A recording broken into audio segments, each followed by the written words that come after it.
But a more important issue isn't where the hole is in the jacket, because a hole in a jacket doesn't prove anything. It's more, where did the bullet go after it entered President Kennedy? All right? Now, if it exited his body, there's a problem here, because there's somebody in the way, Governor Connolly. Now, what is Governor Connolly doing as this second shot comes down? Well, after the first shot, Governor Connolly is looking to the right and to the left to try to find out what the source of the sound is, because he thought the first sound was definitely from a rifle, and Connolly was an avid hunter. So Connolly turned to the right to try to see the president out of his eye, at the corner of his eye, and he never saw him. He then started to turn to his left. Go ahead and turn to your left. And when the second shot hit, okay, Connolly was at an angle. And we know that the bullet entered Governor Connolly from the back. The right side of the back? Was the right side of the back. Oh. And we know that the length of the bullet, the length of the entrance wound was 6.6 millimeters.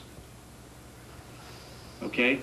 In other words, the length of the wound, excuse me, I have that backwards. The length of the wound, the entrance wound into Governor Connolly's back, was 1 millimeter longer than the length of the bullet. Now that's very important, and it's something nobody seems to focus on.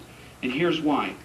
A bullet, when it travels out of a gun, and a .45 is an exception to this rule, because there's this grooving in the barrel, the bullet tends to turn this way, spin around. So when it enters somebody, the width of the hole is usually roughly the size of the width of the bullet. A bullet usually doesn't enter sideways unless it tumbles. And bullets only tumble as they lose velocity or if they go through something else first. Now, who is in a position to have something go through him first before hitting the second person? That is obviously President Kennedy, Governor Connolly. So, in President Kennedy's back, we have a nice, neat hole. The bullet exits out this way between the muscles in his neck. It grazes the C6 vertebrae. But by the time it slams into Governor Connolly, it's not a neat hole. The entire length of the bullet, plus 1 millimeter, is the size of the wound in his back. That proves the bullet tumbled. Again, let's say President Kennedy wasn't here, and all we had was the wound on Governor Connolly. The fact that it was a wound that was a tear like this is due to the angle, as well as the fact that the bullet tumbled. And it tumbled because it hit Kennedy first. Now, once it entered Governor Connolly, it bounced off his fifth rib and exited below the right nipple here. He was holding his Stetson hat up here like this the whole time. He never dropped it in the limousine. It then exited and hit his wrist, bounced out here, and ended up in his thigh, breaking the skin and causing some blood. But they never found the bullet until later at Parkland Hospital. And the issue is, was this the real bullet or was it a planted bullet? And could this bullet that was never damaged cause all these injuries? There are 7 separate injuries. Governor Connolly suffering the worst of it, with Kennedy just having the bullet come in and out of the neck muscle. Well, there's a couple of issues on that. A Mannlicher Carcano bullet travels at a speed in excess of 2,000 feet per second. You can get on the phone and call anyone in the military and ask them if we ourselves as a nation has ever had a rifle issued to our troops that fires a bullet that fast. The answer is no. You can take a Mannlicher Carcano bullet and fire it through 2 feet of solid pine wood, and that bullet will not be damaged. Now, how do we know whether it was one bullet or whether it was the so-called magic bullet? Well, first of all, most of the photographs of the magic bullet are deceptive because they've conveniently rolled the bullet to one side to photograph it, so it doesn't betray the fact that it's pretty flat. And if you don't believe me, go to the National Archives and look at the bullet yourself. Anybody can do it. You can even see Oswald's rifle, and if you want, they'll even bring out President Kennedy's bloody shirt with the hole in the back. All of that stuff is available. You just have to sign, show your ID, and it's free, okay? So the photographs that a lot of people have seen are, you know, shall we say, a little selective on the magic bullet. Why? I don't get the significance of the phrase magic bullet. Well, that's what it's known as, the magic bullet. That's its The one they nickname. found? The one they found. On yeah. on the gurney in the hospital? Yes. Okay. Which some allege was planted there? Yeah, some allege it was planted. What we're trying to do is settle the issue of could that bullet have caused all of this stuff and, still emerge intact the way it did. But once again, once you see the bullet, it's a lot more mangled than the photograph. In other words, because it's flat on one side, if you turn it over, it's round on the other. That's the side that's been photographed, even by the National Archives, unfortunately. Okay, so here we have a bullet entering at about 2,000 feet per second. Because it grazed Kennedy's spine, it exited at about 1,700 feet per second. When it slammed into Governor Connolly, we know that it tumbled because of the size of the hole of the entrance wound, which was larger than the exit wound in President Kennedy's throat.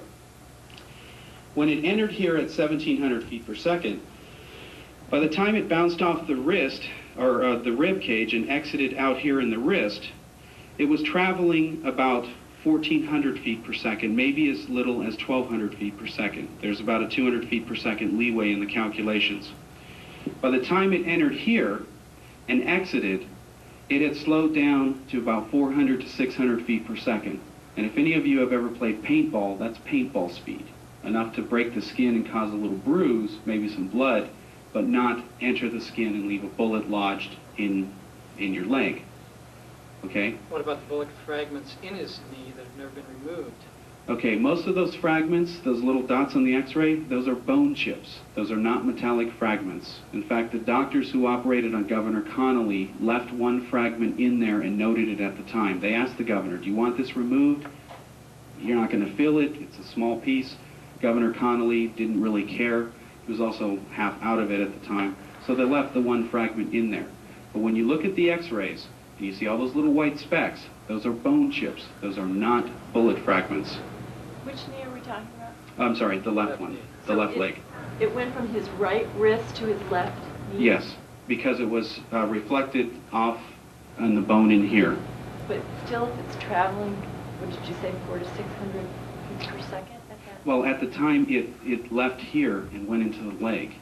See, Governor Connolly never had a bullet in his leg. He just had the skin broken and some blood, and there was one fragment, a tiny piece of metal sliver, and some debris, some hair and debris from the exit of the shirt. Because the shirts themselves showed that the fibers were pushed out from the front and pushed in from the rear, proving that the bullet went from back to front. But still, after striking his wrist, it seems like it's almost dropping, as if there's no velocity to the bullet. It seems that the bullet would have continued in it. No, because when it hit the wrist here, okay, look at the wrist here. The wrist is not, there's two bones in here, and there's a gap between the bones, all right? And the way Governor Connolly was holding his Stetson, when you look at enhancements of the Zapruder film, at the time he gets shot, you see him do this with his wrist. And that is the moment that the bullet actually struck. And even though he struck it, he never went ahead and dropped the hat the entire time. The argument's been used that, well, it couldn't have been one bullet, it couldn't have hit the wrist it did because it didn't shatter the radius, and he never dropped his hat. Well, he never dropped his hat, period.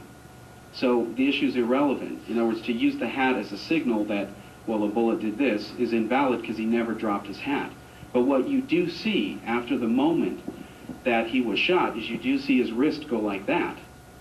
And then, because the bullet had pierced the lung and had hit the rib cage and bounced out, the moment Connolly took his next breath caused his lung to collapse because it had been lacerated by the bullet.